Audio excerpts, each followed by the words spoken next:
श्रोताओं का स्वागत है। आज हम मोटापे के इस काफी जटिल विषय पर आपके दिए गए स्रोतों के साथ एक गहरी चर्चा शुरू कर रहे हैं। ये 6 भागों की श्रृंखला का पहला भाग है जिसका नाम है महामारी। हाँ, महामारी। इस पहले भाग में हम 2 अध्यायों पर ध्यान देंगे।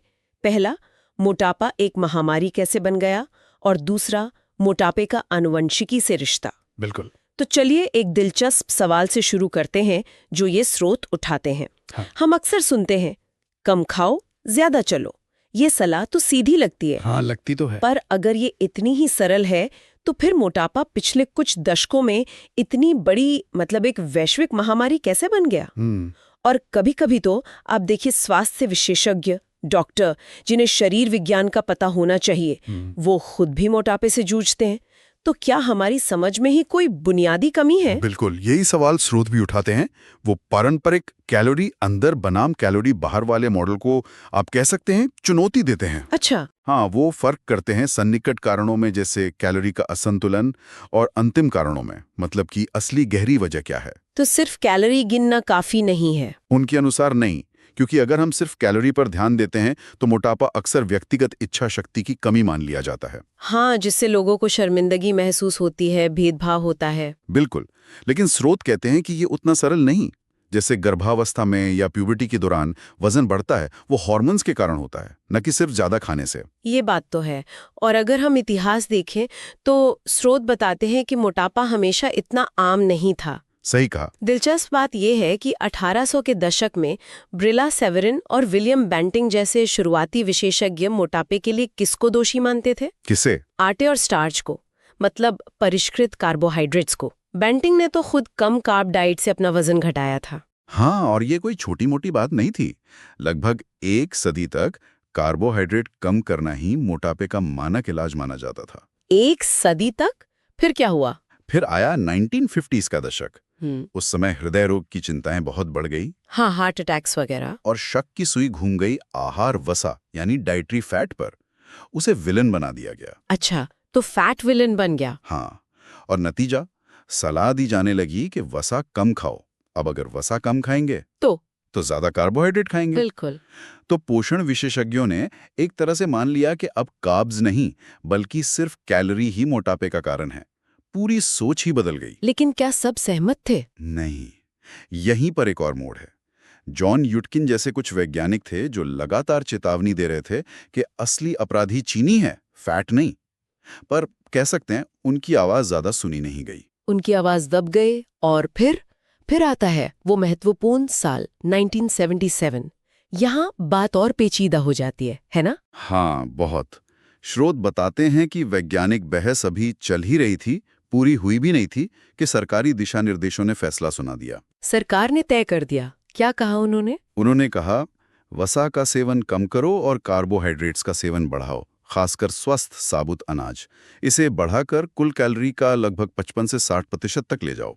55 से 60% कार्ब्स? हाँ, और लोगों ने कोशिश भी की इन गाइडलाइंस को मानने की। नतीजा क्या हुआ? लोगों ने कम वसा वाला खाना खाया जिसमें ज्यादा कार्ब्स थे, और क्योंकि कम वसा वाला खाना अक्सर बेस्वाद सा लगता है, तो स्वाद के लिए उसमें चीनी मिलाई गई। बिल्कुल, प्रसंस्कृत खाद्य पदार्थों में चीनी की मात्रा बढ़ गई। और स्रोत इस बात पर बहुत जोर देते हैं कि ठीक इसी समय, मतलब 1977 के आसपास ही, मोटापे की दर में नाटकीय रूप से बढ़ोतरी होनी शुरू हो गई। ये तो बहुत बड़ा इत्तेफाक लगता है, या शायद इत्तेफाक नहीं। सलाह बदली और महामारी शुरू हो गई। सोचने वाली बात है, लेकिन कहानी यहीं खत्म नहीं होती। हाँ, क्योंकि स्रोत एक और बड़े पहलू पर रोशनी डालते हैं जो इस पूरी पहेली को और उलझा देता है। वो है हमारी आनुवंशिकी, जेनेटिक्स। सही। ये तो हम सब जानते हैं या महसूस करते हैं कि मोटापा परिवारों में चलता है। हाँ, ये दिखता है, लेकिन यहीं पर एक बड़ा विरोधाभास है। जैसा हमने कहा, मोटापा एक महामारी बना है 1970 के दशक से। हाँ, मतलब बस 1-2 पीढ़ियों में। बिल्कुल, पर हमारे जीन तो इतनी जल्दी बदल नहीं सकते। तो फिर आनुवंशिकी कैसे जिम्मेदार हो सकती है इस तेज बढ़ोतरी के लिए? ये तो बड़ा सवाल है। पारंपरिक कैलोरी सिद्धांत इसका क्या जवाब देता है? पारंपरिक सिद्धांत इसका दोष देता है हमारे विषाक्त वातावरण को। मतलब आसानी से मिलने वाला जंक फूड, खाने के बड़े हिस्से, कम शारीरिक गतिविधि वगैरह वगैरह। अच्छा, माहौल को दोष देते हैं, पर क्या सिर्फ माहौल ही सब कुछ तय करता है? यहीं पर डॉक्टर स्टंकर्ड के गोद लिए बच्चों पर किए गए अध्ययन बहुत महत्वपूर्ण हो जाते हैं। ये स्रोत उनका जिक्र करते हैं। हाँ, बताइए उनके बारे में। उन्होंने पाया कि गोद लिए गए बच्चों का वजन उनके जैविक माता पिता से ज्यादा मिलता जुलता था, जिनसे उन्हें जीन मिले थे। अच्छा। और जिन माता पिता ने उन्हें पाला पोसा, उन दत्तक माता पिता से कम मिलता था, जिन्होंने उन्हें पाला, जिनके साथ वो एक ही घर में रहे, एक ही माहौल में। क्या कह रहे हैं? मतलब घर का माहौल, खाना पीना, वो सब लगभग अप्रासंगिक था वजन के मामले में। हाँ, इन अध्ययनों के नतीजों के अनुसार तो यही लगता है। और सिर्फ यही नहीं, जुड़वां बच्चों पर हुए अध्ययनों से भी यही पता चलता है कि मोटापे की जो प्रवृत्ति होती है उसका लगभग 70% हिस्सा आनुवंशिक होता है। 70%? ये तो बहुत ही ज्यादा है। तो फिर वही सवाल, अगर 70% जीन पर निर्भर है तो एक पीढ़ी में ये महामारी कैसे फैल गई?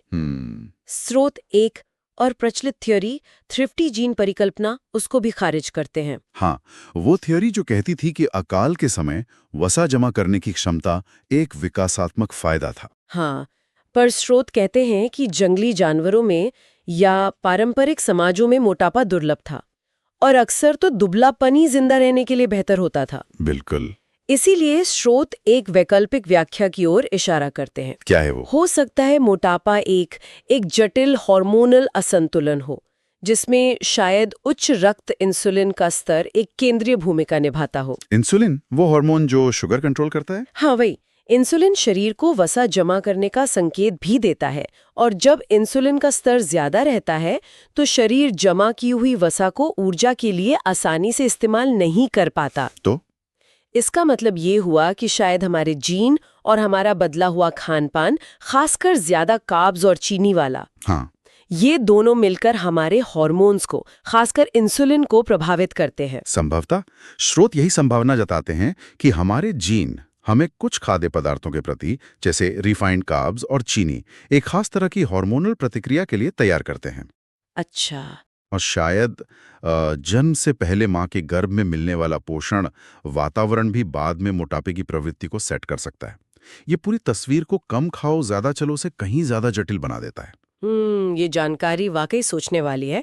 अगर आपको ये बातचीत दिलचस्प लग रही है और आप इस श्रृंखला के अगले भाग को मिस नहीं करना चाहते, तो कृपया चैनल को लाइक और सब्सक्राइब जरूर करें। हाँ, जरूर करें। तो अगर हम आज की बात को समेटें, तो हमने देखा कि कैसे मोटापे पर सलाह समय के साथ बदली। पहले कार्ब्स निशाने पर थे, फिर वसा और कैलोरीज पर ध्यान गया। और खासकर 1977 के दिशा निर्देशों के बाद जब वसा कम करके कार्ब्स बढ़ाने की सलाह दी गई, उसी समय से मोटापा तेजी से बढ़ा। हाँ, एक चौंकाने वाला सहसंबंध। और दूसरी तरफ हमने आनुवंशिकी की बहुत बड़ी भूमिका देखी। बिल्कुल, लगभग 70%।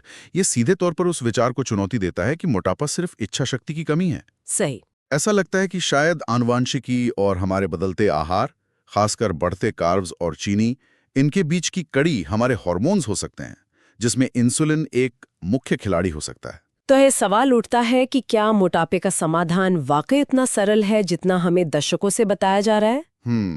ये थी हमारी आज की चर्चा इस श्रृंखला के पहले भाग, महामारी पर। श्रोताओं के लिए एक आखिरी विचार छोड़ते हैं।